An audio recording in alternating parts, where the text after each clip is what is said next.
दोस्तों नमस्कार। Mitchell Santner versus Virat Kohli और हेनरी वर्सेस विराट कोहली और दूसरा combination Rohit Sharma versus Santner और रोहित शर्मा वर्सेस हेनरी, यही है चाबी इनके हाथ में। क्योंकि अगर जो ज्यादा बढ़त हासिल कर लेगा, अगर सेंटनर ने या हेनरी ने हासिल कर ली तो न्यूजीलैंड का पलड़ा निश्चित तौर पर भारी हो जाएगा। हालांकि देखा ऐसा ही है कि अभी तक जितने भी मैच हुए हैं उसमें अगर शुरुआती विकेट भारत के जल्दी गिरे हैं तो चाहे श्रेयस अय्यर हो चाहे अक्षर पटेल हो, इन्होंने बहुत अच्छे तरीके से कमान को संभाला है विराट कोहली के साथ मिलकर। तो दो मैच जिसमें भारत ने जल्दी विकेट खोए थे उस पर उसके बावजूद भारत मजबूत स्थिति में रहा। बात करते हैं विराट वर्सेस सेंटनर। जी हाँ, एक ऐसी जोड़ी आमना सामना इनका जब पड़ता है तो बड़ा संघर्षपूर्ण माहौल होता है। आप याद कीजिए 2023 का हैदराबाद में खेला गया बायलेटरल सीरीज का वो मैच जिसमें लेंथ बॉल पर फंसे थे Virat Kohli, forward defensive shot खेलने गए थे, गेंद आखिरी क्षणों पर उसने कांटा बदला था और आउट हो गए थे विराट कोहली। जी हां, विराट कोहली आमतौर पर ऐसी गेंदों पर आउट नहीं होते हैं। और एक अन्य मौके पर इसी वर्ष जो है अगला ही मैच जो रायपुर में खेला गया था वहां वो स्टंप आउट हुए। आपने स्टंप आउट होते हुए उनको कभी देखा है? मुझे तो याद नहीं आ रहा, लेकिन हाँ वो मैच अगर मैं याद करता हूं तो रोंगटे खड़े हो जाते हैं। क्योंकि यहां भी टर्न मिला था और यहां पर जो है उनका बायां पांव जो है आगे गया और दायां पांव थोड़ा हवा में था, जिसके फलस्वरूप उन्हें स्टंप आउट करार दिया गया। इसी तरीके से अगर आप विराट कोहली और हेनरी की अगर आप देखेंगे जंग आपस में, तो इस बार जो आउट हुए ना, इस बार जो लीग मैच में, वो भी 2025 की चैंपियंस ट्रॉफी में, उसमें वाइड बॉल थी, शॉर्ट गेंद थी और विकेट टेकिंग बॉल बिल्कुल नहीं थी। विराट कोहली ने अपना विकेट उस पर दिया और ग्लेन फिलिप्स ने उनको आउट किया। और इसी तरह धर्मशाला में वर्ल्ड कप जो हुआ था, वर्ल्ड कप का मैच लीग मुकाबला था, वहां पर भी जो है ग्लेन फिलिप्स ने उनका कैच पकड़ा था, वहां फ्लिक करने गए थे और मिड विकेट पर लपक लिए गए थे विराट कोहली। दरअसल होता यह है कि हेनरी के साथ एक कुछ अलग तरीका आप इजाद करना पड़ता है।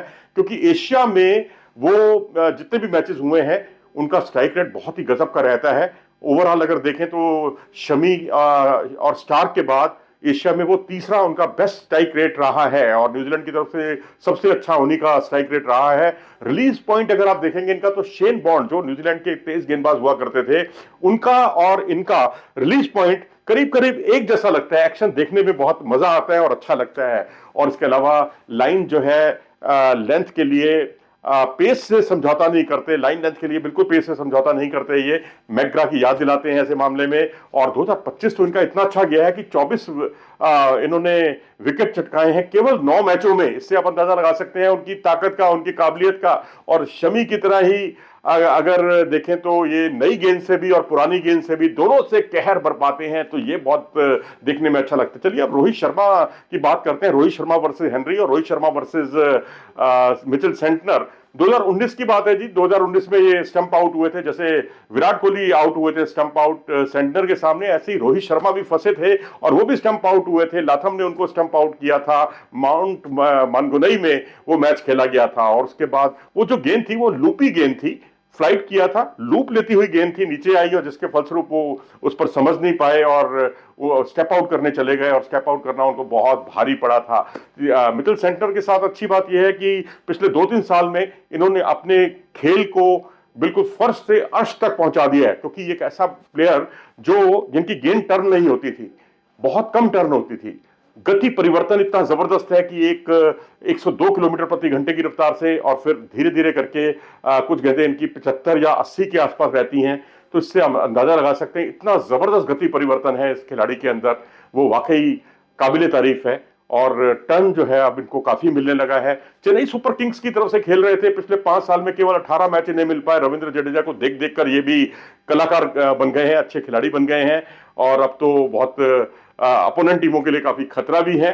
तो ये कुछ विशेषताएं हैं इस खिलाड़ी की। और वहीं रोहित और हेनरी की बात करें तो वेलिंगटन में खेले गए मैच में रोहित शर्मा को इन्होंने आउट किया था। एक लेट स्विंग गेंद थी जो देरी से स्विंग हुई थी, जिस पर गच्चा खा गए थे पूरी तरह से रोहित शर्मा। वैसे आमतौर पर वो अंदर आती हुई गेंदों पर फंसते हैं, लेकिन कई बार लेट मूवमेंट जो होती है वो भी उन्हें बड़ा परेशान करती है और वो हेनरी ने इनको परेशान किया था। तो अब यहां पर यही है कि जिस तरीके से आप इनको अंदर आती गेंदों पर आप परेशान कर सकते हैं, लेट स्विंग से परेशान कर सकते हैं। और शुरुआती ओवरों में तो इनको स्विंग भी बहुत जबरदस्त मिलता है। हेनरी की मैं बात कर रहा हूं। और हेनरी ने जिस तरीके से आउट किया था शुभमन गिल को, एक इन स्विंगर गेंद पर आउट किया था, तो उससे इन्होंने दर्शाया कि इनके पास स्विंग भी है, इनके पास शॉर्ट गेंद करके बाउंस करने की क्षमता भी है, और ये सारी चीजें उन्होंने डेवलप की हैं। और बाद में स्लोअर गेंदें भी बहुत अच्छे तरीके से करते हैं। तो ऐसी गेंदों पर मैं समझता हूं शुरुआती ओवरों में जो स्विंग है वो परेशान कर सकती है इनकी। और मिचेल सेंटनर की जो गेंदें हैं, जो लूप लेती हुई गेंदें हैं, जो टर्न लेती हुई गेंदें हैं, जो लेट टर्न होती हैं, और जब बल्लेबाज आगे जाता है, फॉरवर्ड खेलता है, उस पर जैसे विराट कोहली को उन्होंने परेशान किया, और दोनों को वो स्टंप आउट कर चुके हैं। जहां तक मुझे याद आता है, ये दोनों खिलाड़ी सेंटनर के सामने ही स्टंप आउट हुए हैं।